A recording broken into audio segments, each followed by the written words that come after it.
여러분 안녕하세요. 캠쿡맨의 인사저씨입니다. 오늘은 캠핑과는 조금 다른 영상을 찍으려고 하는데요. 아시는 분들만 아시겠지만 저희가 캠쿡맨 하기 전에 인싸저씨 TV라는 그 유부남 취미생활을 좀 이렇게 추천드렸었던 채널을 잠깐 운영한 적이 있었습니다. 그때 제가 2019년형 니로 26 FS를 리뷰한 적이 있었는데요. 그게 이제 제 첫 영상이었거든요. 그로부터 2년이 지난 21년형 니로 27.5를 가지고 한번 얼마나 많은 발전이 있었는지 비교 리뷰를 해보려고 합니다. 그리고 지금 보니까 유튜브상에 니로에 관심이 많으신 분들이 좀 있는데 제대로 된 리뷰가 사실 그렇게 많지는 않았어요. 자세한 세부적인 사항들 그리고 얼마나 많은 발전이 있었는지까지 한번 해보려고 하거든요. 구입 예정이신 분들에게 조금이나마 도움이 될 수 있는 영상이 되길 바라면서 한번 비교해 보도록 하겠습니다. 2년의 시간이 흐르면서 전기 자전거 또는 일반 자전거에서 가장 많이 변경된 부분이 브레이크라고 저는 생각을 하거든요. 가장 아쉬웠던 점이 기계식 디스크 브레이크를 사용했던 점인데요. 이게 오랫동안 사용을 하다 보니까 브레이크를 잡을 때마다 상당히 그 소음이 많이 나요. 삑삑거리는 소음이 많이 나서 사실 브레이크를 그 잡기가 좀 민망한 상황도 가끔 있었거든요. 그래서 이 기계식 브레이크가 2021년형이 되면서 유압식 디스크 브레이크로 바뀌었습니다. 그러다 보니까 브레이크 성능도 좋아졌고 소음 문제도 해결이 됐고요. 가장 좀 좋은 부분이 뭐냐면 얘는 타면서 브레이크가 소모가 될 경우에 내가 계속 그 육각렌치로 조여주면서 사용을 했었어야 되는데 얘 같은 경우는 유압식으로 스스로 해결이 되고 그리고 이 브레이크가 다 소모가 될 때 교환만 해주면 되기 때문에 그런 부분이 좀 가장 인상적인 변화라고 할 수가 있고요. 그리고 두 번째로는 얘는 생활형 자전거에 약간 비슷한 디자인 그리고 성능을 가지고 있습니다. 물론 앞쪽 쇼크와 뒤쪽 쇼크가 다 있기 때문에 승차감에 있어서 상당히 말랑말랑한 승차감을 가지고 있는데요. 얘 같은 경우도 마찬가지로 앞쪽, 뒤쪽 쇼크를 다 가지고 있는데 그래서 풀샷 자전거라고 하죠. 이런 부분들을 가지고 있는데 얘는 얘에 비해서 MTB의 성향이 상당히 강해졌어요. 바퀴가 우선 훨씬 더 두꺼워졌고요. 그리고 쇼크는 더 말랑해졌습니다. 그러다 보니까 얘는 생활형, 얘는 EMTB에 가깝게 보시면 되는데 무게는 마찬가지로 아직도 무거운 거는 사실이에요. 그러니까 내가 혼자서 이거를 뭐 차에 싣는다던가 이런 부분을 할 수는 있겠지만 그런 부분에서 아직까지는 좀 자유롭지는 못하고요. 물론 하이엔드급이 아니고 입문형 단계의 전기 자전거이기 때문에 그런 부분들은 뭐 충분히 감안을 하실 수가 있겠죠. 그리고 가장 큰 특징 중에 하나가 뭐냐면 쇼겁쇼바가 얘는 그냥 고정형이었어요. 그렇기 때문에 뭐 별도로 뭐 조정을 할 거나 그러지는 못하는데 얘는 잠그는 기능도 있고요. 잠그는 기능이 있기 때문에 이 쇼기 있는 자전거는 일반 자전거가 뭐지? 그 이름이 생각이 안 나네. 로드. 이런 쇼기 있는 자전거는 로드에 비해서 밟았을 때 잘 나가는 편이 아니잖아요. 그런데 이거를 잠그면서 조금 더 얘보다는 조금 더 잘 나가게 만들 수가 있고요. 그리고 이렇게 됐기 때문에 평평한 도로에서는 얘가 쇼바가 내려갈 일이 없으니까 어떻게 보면 쟤에 비해서 내구성이 조금 더 확보를 할 수 있지 않을까 그런 부분도 좀 생각을 할 수 있을 것 같습니다. 2019년과 21년 시마노 8단 변속기를 가지고 있기 때문에 뭐 그만한 내구성은 충분히 입증이 됐다고 볼 수가 있겠습니다. 2년 동안 변속기에 있어서는 한 번도 문제가 되는 부분이 없었고요. 또다시 특징적으로 볼 수 있는 게 배터리겠죠. 배터리 같은 경우는 얘는 삼성 배터리를 사용을 했었고요. 얘는 아마 원가 절감을 이유로는 모르겠지만 디자인은 동일하지만 중소기업의 배터리로 변경이 됐습니다. 하지만 용량 면에서는 얘는 9.6을 사용하고 있고요. 얘는 10A를 사용을 하고 있기 때문에 사실 얘가 용량이 조금 늘기는 했는데 체감적인 부분은 얘가 좀 더 더 긴 거리를 달리는 그런 체감을 좀 느낄 수가 있었습니다. 그리고 라이트는 기존과 예전과 동일한 라이트를 사용을 하고 있고요. 이 차체의 디자인이 조금 바뀌었다고 할 수 있겠습니다.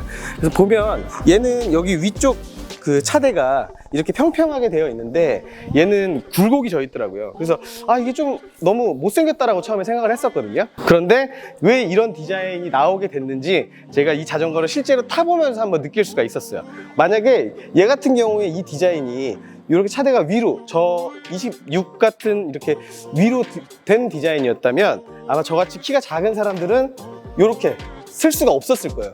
그러니까 우리나라 아마 체형에 맞게 국산 자전거인 만큼 우리나라 체형에 맞는 이렇게 좀 굴곡을 하면서 좀 누구나 좀 쉽게 접할 수 있는 디자인으로 만드는 것 같습니다. 그러니까 좀 하이엔드급 그 자전거들은 얘가 이렇게, 유럽식 자전거는 여기가 이렇게 위로 올라오면서 아마 저같이 단신은 타기가 좀 힘들지 않았을까, 그런 부분들을 좀 예상을 하고 있고요. 모터 같은 경우는 거의 예전과 동일해요. 그래서 350W, 얘도 350W를 적용을 하고 있습니다. 그래서 힘이 남아돌지는 않아요. 하지만 내가 라이딩을 하면서 충분한 이 모터의 도움을 받을 수는 있을 것 같고요. 그리고 친구들이 이제 제가 전기 자전거로, 저는 운동도 하고 출퇴근도 하거든요. 그런 경우에 친구들이 저를 좀 많이 무시를 하는 경향이 있습니다. 전기 자전거를 타는 주제에 운동을 한다, 운동을 했다 라는 표현을 하는 친구가 간혹 있어요. 그 송도에 사는 친구인데 아주 안티 성향이 매우 강한 친구가 한 명 있거든요. 근데 걔 같은 경우 이제 그런 부분들은 전기 자전거가 사실 일반적으로 생각을 했을 때 모터만으로, 그러니까 스쿠터와 비슷한 개념이라고 생각을 하시는 분들도 있겠지만, 이 전기 자전거는 두 가지 방식이 있어요. 스로틀 방식이 있고 PAS, 파스라고 하는데 페달 어시스트 시스템? 뭐 그렇게 해가지고 페달을 굴렸을 때 모터가 개입을 하면서 내가 힘이 조금 덜 드는 방식이 있어요. 그런데 두 개 다 25km에서 리밋이 걸려 있거든요.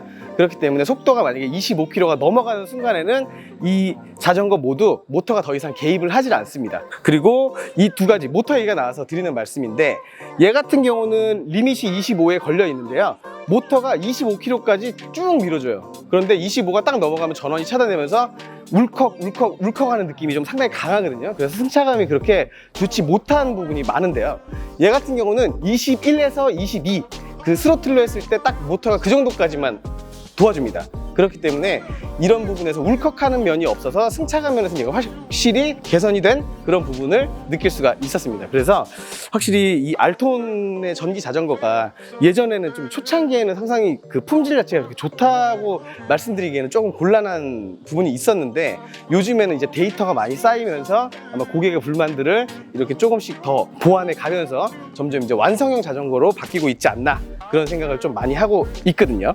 그리고 휠 사이즈가 커진 만큼 자전거 이렇게 페달을 한 번 밟을 때마다 나가는 거는 얘가 더 잘 나가는 느낌이 들기는 해요. 그런데 타이어가 굵고 이런 부분 때문에 요거는 조금 뭐라 그럴까, 나가는 거는 얘가 잘 나가지만 편하게 탈 수 있는 건 얘가 좀 더 편하게 타고 있어서, 이거는 지금 주로 저희 아버지가 타고 있고요.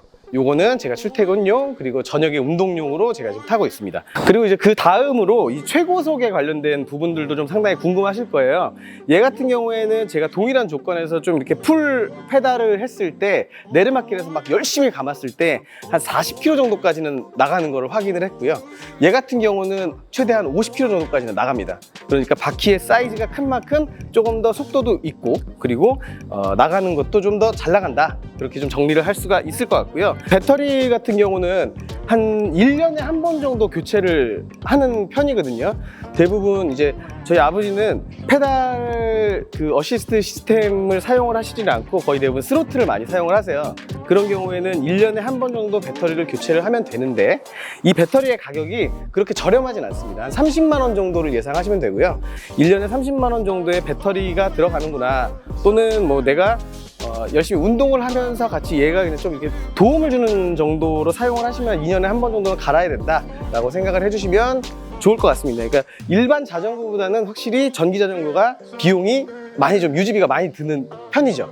그런데 이제 모터나 이런 부분에 대한 고장은 아직까지 한 번도 없었고요. 그래서 내구성은 좀 괜찮은 편이지만 가장 큰 단점은 제 생각엔 브레이크라고 좀 봐주시면 될 것 같습니다. 얘 같은 경우에는 둘 다 안장은 둘 다 그 전립선 안장은 아니에요. 그래서 좀 타다 보면 이렇게 하체가 뜨거워지는 느낌이 조금 들기는 하는데, 근데 그 전립선 안장은 저는 엉덩이가 아파가지고 좀 많이 불편했었거든요. 그런데 엉덩이는 상당히 편한 편이에요. 그래서 한 2시간 정도 타도 충분히 엉덩이가 뭐 불편한 정도가 아니기 때문에 순정 안장을 타시는 거를 좀 많이 권해드리고 싶고요. 디테일적인 면에서도 아주 많이 좋아졌습니다. 그래서 마감이나 이런 부분이 용접도 상당히 좋아지는 부분들이 좀 있고요. 싼마이의 느낌이 좀 많이 나요. 그러니까 가격은 둘이 비슷합니다. 얘는 한 130만 원 정도에 구입을 했었고, 얘는 지금 140 정도. 핸들도 예전보다는 조금 더 고급진 재질로 마감이 됐고, 제가 이제 드릴 수 있는 설명은 거의 다 드린 것 같은데, 그러면 처음에 전기 자전거를 입문하시는 분들도 분명히 계실 거잖아요. 오늘 처음 전기 자전거를 접한 존 씨가 저한테 질문을 몇 개를 주면 제가 그 질문에 대해서 제가 아는 부분에 대해서는 좀 대답을 할 예정인데, 한번 혹시 좀 궁금한 거 있으세요? 안녕하세요, 존씨입니다. 오늘은 여러분 소리로만 인사드릴게요. 처음으로 난 그게 궁금해. 만충 시간하고 한번 만충했을 때 얼마나 이제 주행 거리가 얼마나 되는지. 배터리가 10% 정도 남아있을 때부터 완충까지 걸리는 시간은 한 4시간에서 5시간 정도 소요가 되고, 그러니까 모터가 개입하는 게 1단부터 5단까지 개입을 할 수가 있거든. 1단계부터 5단계까지 1단계로 했을 때는 얘가 한 80km 정도를 탈 수가 있고 얘는 100km 이상 탈 수가 있어. 이론상. 그런데 제가 아직까지는 얘는 내가 배터리 방전을 한번 해봤어. 한 4시간 정도 타면서 제조사에서 말한 키로수는 한 100km에서 110km 정도를 탈 수 있다. 스로틀만으로 얘를 타는 경우에는 내 생각에는 한 30km 정도 타면 방전이 되지 않을까 싶어. 왜냐면은 우리가 지금 우리 집에서 여기까지가 거리상 딱 4km거든. 4km인데 우리가 5단계로 타고 갔잖아. 5단계로 타고 갔는데 얘가 100% 충전 상태에서 지금 벌써 17%가 떨어졌어. 배터리는 일반적으로 운동 겸 탄다면 한 100km 정도 최장. 좀 짧은 거는 한 30km 정도까지 탈 수 있지 않을까 싶어요. 다음 질문 혹시 있으신가요? 자전거들이 내가 알기로는 사이즈가 있는데 그냥 전기 자전거는 단일 사이즈는 아니지. 얘 같은 경우는 좀 휠이 그래도 전기 자전거 중에서는 큰 편이야. 일반 요즘에 이렇게 배달의 민족 하시는 분들이 이제 미니벨로 이렇게 좀 작은 사이즈로 하시는 분들이 있는데 걔는 휠 사이즈가 한 12인치 정도라고 보면 되거든. 근데 그거 같은 경우는 밟았을 때 조금 안 나가. 그래서 운동보다는 좀 도시명이라고 좀 봐주면 좋을 것 같고, 내가 만약에 키가 크다 그러면 이제 휠이 큰 거를 타시는 분들도 있고, 또는 뭐 내가 운동의 개념보다는 좀 이렇게 이동수단의 개념으로 정말로 하시는 분들은 이제 미니벨로 이렇게 좀 바퀴가 작은 걸로도 하시는 분들도 있지. 왜냐면 얘를 이렇게 접어가지고 뭐 차에 실을 수도 있고 그런 좀 휴대성이 강조된 부분들도 있는 자전거들도 있으니까 그런 부분들은 그 특성에 맞게 구입을 하시면 좋을 것 같다.